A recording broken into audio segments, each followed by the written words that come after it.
ఏంటో ఒక్కోసారి నా గురించి నాకే బాధ అనిపిస్తుంది. దేనికోసం? నన్ను నేను ప్రాపర్గా కేర్ తీసుకోలేకపోతున్నా అని. అంటే? బ్యూటీ పార్లర్కి.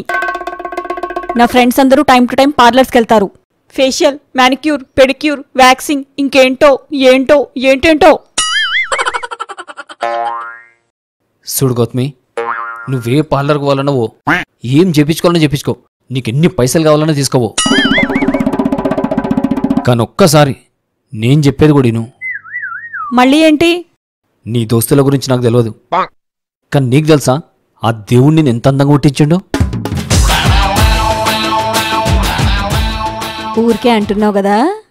లేదు గౌతమి, నిజంగా చెప్తున్నా, నీది న్యాచురల్ బ్యూటీ.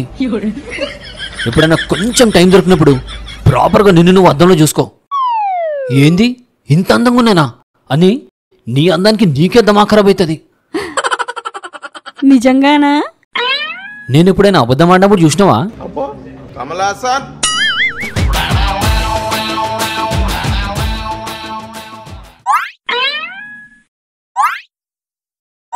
అవులేది, జస్ట్ పొగిడితే పైసలు తీస్తుంది. ఏ వద్దు, నువ్వు నిజంగానే బ్యూటిఫుల్ ఉంటావు. పెట్టుకో, పైసలు పెట్టుకో. ఈ డబ్బులు బ్యూటీ పార్లర్ కని నిన్న నీ పర్సులో నుంచి తీసా.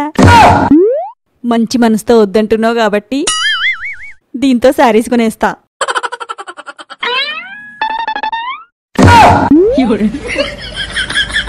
అరే జేసి, నీ నూరొక మూసి, పైసలు ఎందుకు ఇస్తుందో తెలుసుకోకుండా తొందర ఎందుకు పడతావురా? బ్యూటీ పార్లర్ పైసలు మిగిలిన అనుకుంటే గీ చీరల్లో ఒకటి పాడైంది. చేస్తా, దీనికి కూడా ఏదో ఒక ప్లాన్ చేస్తా.